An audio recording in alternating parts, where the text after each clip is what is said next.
nuevamente la gratitud a Dios por poder ocupar este espacio y poder compartir con toda la iglesia el consejo de Dios. Hoy va a ser la última entrega, dijo Edgardo que el martes era la última del tema de él, hoy va a ser la última de este tema que vimos en algunos domingos entre agosto y ahora octubre, hablar acerca de los milagros del Señor Jesucristo. Los que recuerdan y tienen memoria, recordarán que en agosto hablamos del primer milagro registrado en las Escrituras, en San Juan capítulo 2, la transformación del agua en vino en Cana de Galilea, recordarán, San Juan capítulo 2. El mes pasado hablamos de San Juan capítulo 11, un pasaje muy conocido que es la resurrección de Lázaro. Y ahora nos vamos a hablar de San Juan capítulo 21, y que es el tema de la segunda pesca milagrosa, así se titula en la Biblia. Así que será nuestra última entrega. Después, a partir de noviembre, veremos algún otro enfoque que el Señor nos ponga en nuestros corazones. Vamos a ver el pasaje. Yo sé que muchos hermanos conocen el pasaje, pero para todos es muy bueno refrescar la lectura tal cual la tenemos en la Biblia, la palabra de Dios. San Juan capítulo 21, versículos 1 al versículo 14 es el relato bíblico que invito a compartir en esta mañana. Dice así la Biblia, la palabra de Dios. Después de esto, Jesús se manifestó otra vez a sus discípulos junto al mar de Tiberias, el mar de Galilea, y se manifestó de esta manera. Estaban juntos Simón Pedro, Tomás, llamado el Dídimo, Natanael, el de Cana de Galilea, los hijos de Zebedeo, Juan y Jacobo, y otros dos de sus discípulos. En realidad son 7 personas. Simón Pedro les dijo: voy a pescar. Ellos le dijeron: vamos nosotros también contigo. Fueron y entraron en una barca, y aquella noche no pescaron nada. Cuando llegó amaneciendo, se presentó Jesús en la playa, mas los discípulos no sabían que era Jesús. Y les dijo: hijitos, ¿tenéis algo de comer? Le respondieron: no. Él les dijo: echad la red a la derecha de la barca y hallaréis. Entonces la echaron y ya no la podían sacar por la gran cantidad de peces. Entonces aquel discípulo a quien Jesús amaba dijo a Pedro: es el Señor. Simón Pedro, cuando oyó que era el Señor, se ciñó la ropa porque se había despojado de ella y se echó al mar. Y los otros discípulos vinieron con la barca arrastrando la red de peces, pues no distaban de tierra sino como 200 codos, unos 100 metros aproximadamente. Al descender a la tierra vieron brasas puestas y un pez encima de ellas y pan. Jesús les dijo: traed de los peces que acabéis de pescar. Subió Simón Pedro y sacó la red a tierra llena de grandes peces, 153, y aún siendo tantos, la red no se rompió. Les dijo Jesús: venid, comed. Y ninguno de los discípulos se atrevía a preguntarle: tú pues, ¿quién eres?, sabiendo que era el Señor. Vino pues Jesús y tomó el pan y les dio, y asimismo del pescado. Esta era ya la tercera vez que Jesús se manifestaba a sus discípulos después de haber resucitado de los muertos. Dios bendiga la palabra que hemos leído. Hemos querido leer todo el pasaje para que todos nos familiaricemos con el relato de la Escritura y así tener la oportunidad de meditar en algunos aspectos que nos permite este hermoso pasaje de la Escritura. Esta es la tercera manifestación del Señor Jesucristo resucitado. San Juan 20 y 21 las describe. En realidad no es la tercera solamente, ya se había manifestado a María Magdalena en el sepulcro, pero es la tercera manifestación ante los discípulos. La primera fue la misma noche que resucitó, del día de resurrección, donde estaban los discípulos reunidos, cerradas las puertas en un aposento alto, primero de los judíos, y allí se presentó Jesús y le dijo: paz a vosotros. Y faltaba uno de ellos, que era Tomás. La segunda es una semana después, en el mismo ámbito, estando todos y también Tomás. Y el Señor se presenta otra vez, le dice: paz a vosotros, y se dirige a Tomás. para que vea sus marcas, y le dice: no seas incrédulo, sino creyente. Y esta es la tercera vez. Un día de semana cualquiera, no dice el día, no era el primer día de la semana. Y no a todos ellos, sino a 7 de ellos. Y lo hace de la manera en que hemos leído. No es la primera vez que ocurre una pesca milagrosa. Te recordarán que principiando el ministerio de Jesucristo, lo relata Lucas capítulo 5, ahí tenemos una primera manifestación similar a esta. Hay similitudes y hay diferencias. En aquella oportunidad, Cristo enseñaba a la gente, y estando en las barcas, pidió que retire un poco la barca, subió a la barca tipo púlpito para poder hablar a la multitud. Y después que terminó de enseñar, dijo a Pedro: boga mar adentro y echa las redes para pescar. ¿Y qué le dijo Pedro como similitud? Señor, toda la noche estuvimos trabajando y no pescamos nada, pero en tu palabra echaré la red. Esta es la similitud. Toda la noche, como ahora, y nada habían pescado. La otra similitud del pasaje de Lucas con este tiene que ver con el resultado de la pesca. Cuando Pedro hizo caso y echó las redes, no la podían sostener por la gran cantidad de peces que habían atrapado. Y en lugar de llenar una barca, llenaron 2 barcas llenas de peces. Aquí ocurre algo parecido. Es oída la voz de Cristo. No sabían que era Cristo. Pero cuando echan la red y encuentran que la red está contenida con una gran cantidad de peces, Juan se da cuenta y dice: es el Señor. Y aquella pesca infructuosa se transformó en una pesca maravillosa. Ahora, ¿cuál es la diferencia entre este pasaje y el otro? La diferencia es que en este último caso el Señor no estaba en la barca. Diríamos, el Señor no estaba en la vida, había muerto. La gran diferencia es que esta es la obra de alguien que estaba muerto, pero que sin embargo vivía. Y es una de las pruebas de la resurrección. Esta es la gran diferencia. Es la obra de alguien que no estaba, de alguien con el cual no contaban, pero que estuvo presente en tanto manifestación de la vida que había en él. Hay 3 cosas que se ponen de manifiesto en este pasaje que leímos en esta mañana. La primera es la que mencionamos. Este pasaje certifica la realidad de la resurrección. Aquel de la playa que preguntó por comida y que después dio una indicación precisa, tiene la red a la derecha, es el mismo Señor, con el mismo poder y con la misma autoridad. No era un producto de la imaginación, no era una figura fantasmagórica cubierta por la bruma de la mañana, era el mismo Señor. Y este pasaje, de alguna manera, queridos hermanos y amigos, es una prueba de la realidad de la resurrección. Primera cosa que el pasaje pone de manifiesto: Cristo vive. El mismo que había muerto es el mismo que vive y que mantiene intactas su poder y su autoridad.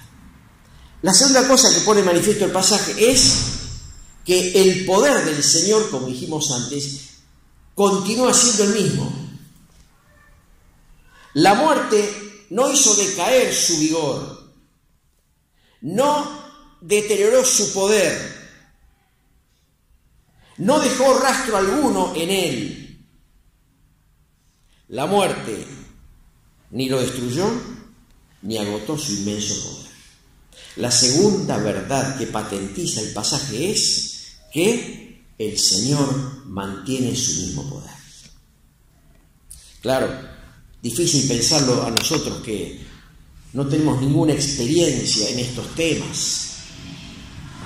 Todos sabemos que cuando una persona muere muere y es irreversible, no hay manera de que esas células que ya han muerto vuelvan a reconstituirse o vivir. No es posible, no hay manera. Acá, sin embargo, hay un hecho maravilloso.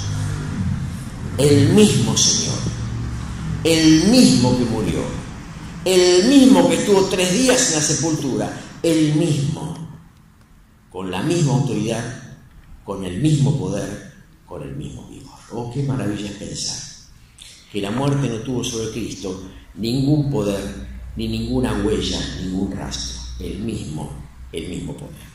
Y la tercera realidad que se pone de manifiesto en este pasaje es la realidad de que su presencia lo cambia todo. Pasamos de una noche frustrante a un amanecer lleno de bendición. ¿Qué pasó? Y pasó aquella presencia que desde la playa hizo una pregunta sencilla y dio una orden evidente. Esto es lo que pasó. La presencia de Cristo cambiándolo todo. Este pasaje patentiza también esta realidad. Cuando Cristo está presente, las cosas pueden cambiar. Y de hecho, las cosas cambian. Miremos los evangelios. Miremos su intervención sobre los enfermos. Miremos sus claras enseñanzas. Miremos el impacto en la vida de tantas personas cuando Cristo estuvo. Y consideraremos esta gran verdad. La presencia de Cristo puede cambiarlo todo. Siglo XXI, 2022, hoy, decimos lo mismo. La muerte no pudo con Cristo. Su presencia sigue vigente. Su poder sigue actuando. Y su presencia lo puede cambiar todo. Y en esta mañana queremos decirlo a viva voz, a usted que nos visita, para que pueda comprender que esto no es materia filosófica, esta es materia práctica. La presencia de Cristo cambia la vida, las circunstancias, y es necesario que esta presencia sea real en nosotros. Ahora, yo quiero en estos minutos que tenemos, que no van a ser muchos, hermanos, compartir algunas enseñanzas que nos deja este pasaje que en el día de hoy hemos leído.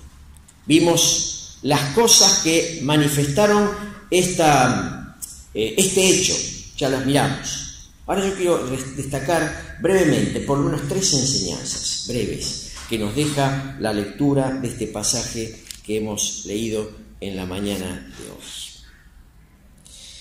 Primera enseñanza. La enseñanza de la experiencia humana sin Dios. Primera enseñanza. La enseñanza de la experiencia humana sin Dios. Ha sido titulado este pasaje por algunos escritores el fracaso de los expertos. Hemos leído el pasaje. El Señor ya no estaba. Los discípulos estaban pensando qué iban a hacer, cómo iba a ser su vida de aquí en más. Ya el Señor no estaba. Así que uno de ellos, llamado Pedro, un hombre con iniciativa, dijo: voy a pescar. Y aquellos 7 personas que estaban ahí sin saber qué hacer, dijeron a Pedro: vamos también nosotros contigo. Está bien lo que Pedro propuso, volver al trabajo. Había que parar la olla, como decimos nosotros. Y Pedro se dedicaba a eso, a la pesca, así que él decidió volver a su antiguo oficio. No está mal esto. Y los discípulos que estaban en medio a la deriva dijeron: bueno, vamos. Allí había algunos pescadores, otros no eran pescadores, pero ahí estaban y acompañaron. Y fueron en el momento seguramente indicado. Diríamos, nadie como ellos para conocer el oficio y sus secretos. Eran pescadores avesados, eran conocedores de la geografía, eran conocedores de los tiempos y del comportamiento de los peces. Si había alguien que no podía fracasar en esta materia, precisamente eran ellos. Sin embargo, aquella noche leímos, no pescaron nada. Uno se pregunta por qué. No era una noche distinta a las otras. No había un mar embravecido. No había condiciones desfavorables para tener una pesca adecuada. Sin embargo, las horas transcurrían, el tiempo pasaba y la red no se movía. Y ya estaba amaneciendo cuando divisaron aquella figura a unos 100 metros, 150 metros, que desde la playa les preguntó si tenían algo para comer. Y ellos, conscientes de su fracaso, dijeron la verdad que no.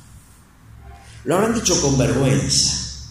¿Cómo ellos, hombres dedicados al oficio, no pescaron nada? Si voy yo, bueno, está bien, yo no tengo ni idea, así que probablemente no pesqué nada, pero ellos tuvieron que vergonzosamente decir la verdad que no. Así que cuando escucharon esta expresión, y como dijimos antes, tiraron las redes donde dijo el Señor, el fracaso se transformó en una pesca inolvidable. Seguramente nunca pescaron la cantidad que pescaron antes. Se habrán acordado 3 años antes de aquella pesca, por lo menos Pedro se habrá acordado, cuando llenaron las 2 barcas. ¿Se habrán acordado de eso? Ahora, ¿dónde estuvo la diferencia? Bueno, la diferencia es que ellos prepararon todo, alistaron todo, tenían todo previsto, pero en aquel momento no contaron con el Señor. Y yo diría, hermanos, en esta mañana, y queridos amigos, si hay algo de lo cual no debemos prescindir en la vida, es de la presencia de Cristo. Nos podrán faltar algunas cosas, nos podrán faltar algunas experiencias, pero lo que no te puede faltar es la presencia del Señor.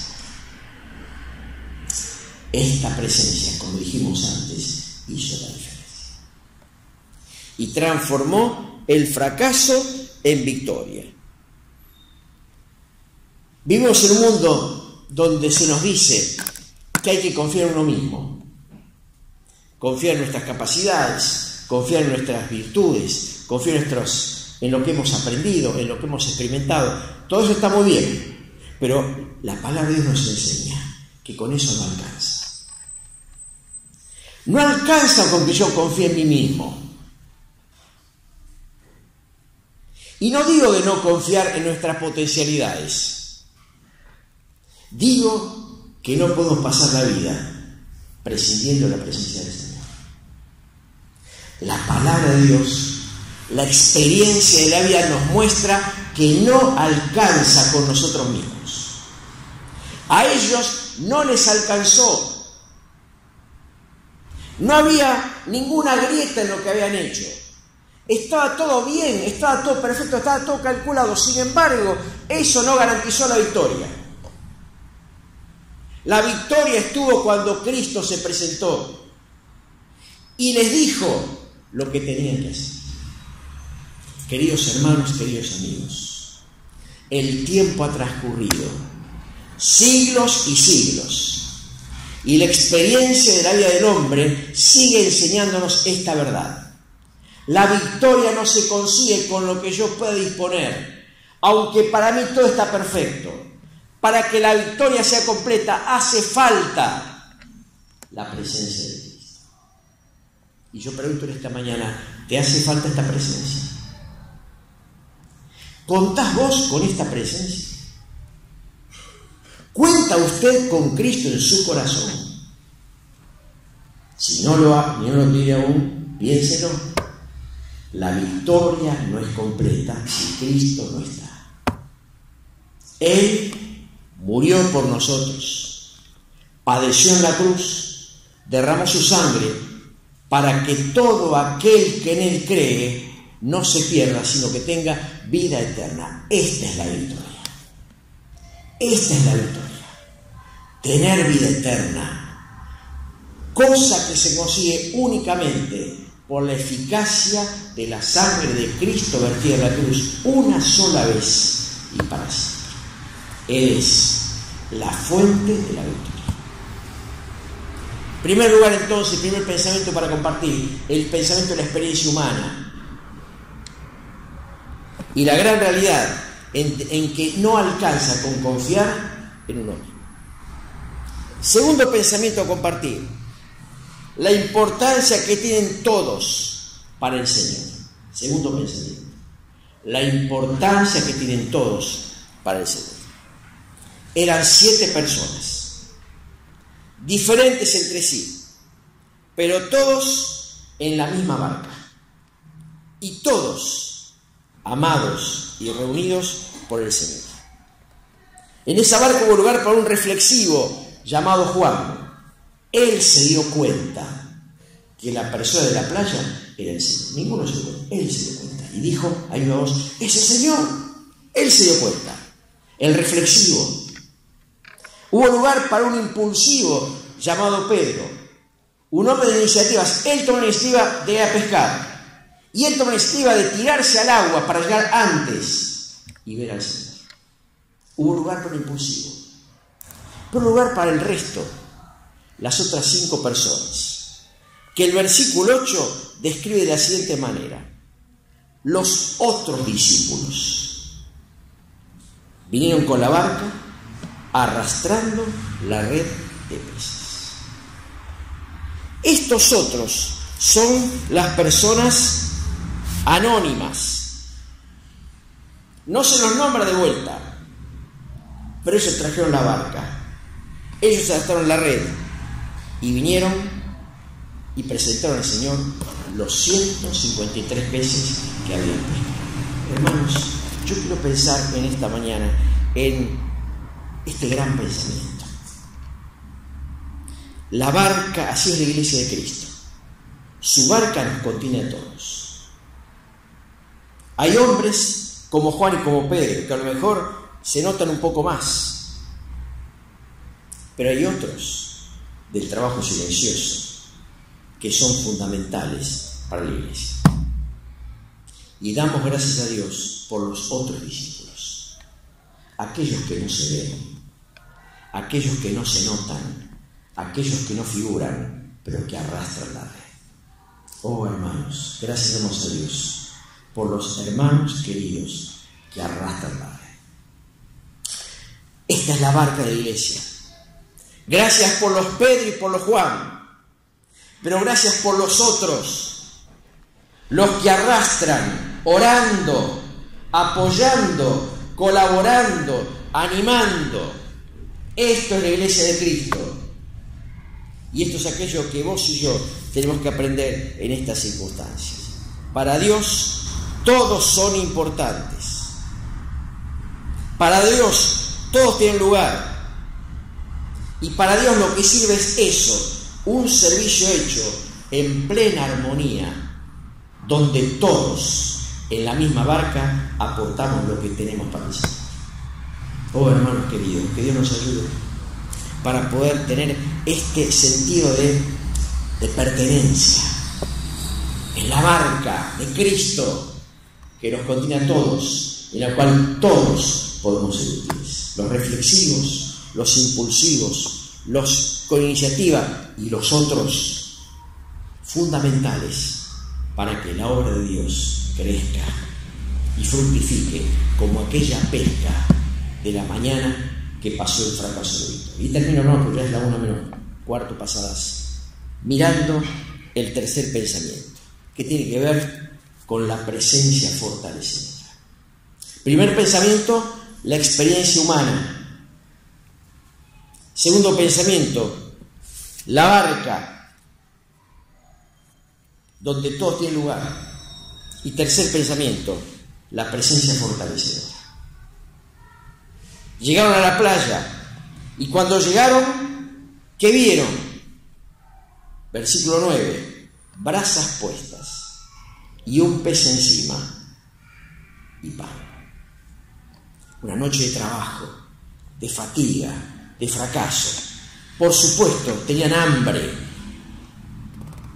Y como todos sabemos, el desayuno es la parte más importante de la comida diaria. Acá está, también es bíblico, es la parte más importante de la comida diaria, es el desayuno. A veces no lo tenemos así registrado. Muchos de nosotros vamos al trabajo y tomamos el agua de la canilla, nos lavamos los dientes, traemos un poquito de agua y ahí ¡chac! Y nos vamos. Sin embargo, energéticamente, la comida más importante es el desayuno.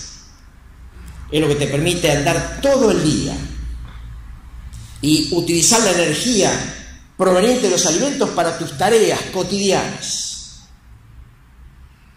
A veces hacemos al revés. Pasamos el día sin comer y después venimos a la noche y nos comemos hasta los azulejos de la cocina. Y eso no es lo que realmente corresponde. Acá está. Llegaron. Una noche de trabajo, una noche de sentimientos encontrados, de fracaso, ahora de sorpresa. Y cuando llegan, ahí está el desayuno. Brasas puestas para calentarse del frío de la mañana. Un pez y pan. Uno pensará, bueno, un pez, pero eran 7, ¿qué comen? Un cachito cada uno. Uno dirá, no, es el Señor. ¿No alimentó el Señor a 5.000 personas con 5 panes y 2 peces? Bueno, hizo lo mismo con un pez, si ustedes quieren, aunque otros autores hablan de varios peces, no importa. Pero si fuera un pez, hizo lo mismo. Y un pan, hizo lo mismo. Todo comieron. Ahora fíjense el detalle, hermanos. No dice la Biblia que haya tomado de los 153 peces, aunque pidió que los trajeran. No dice nada de eso. Seguramente yo no lo necesitaba, porque ya él había probado todo antes.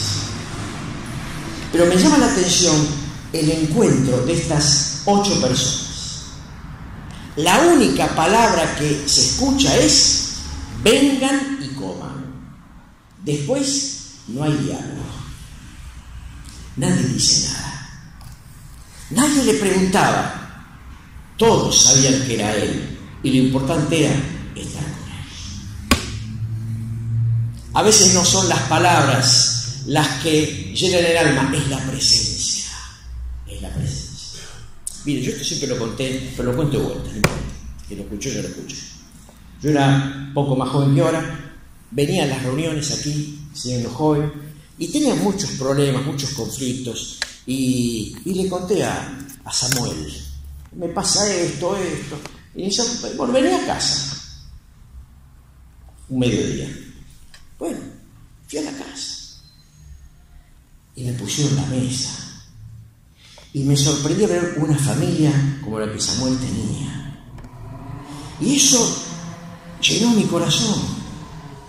No hablamos de nada. Ni al mediodía, ni a la tarde. Ninguna palabra.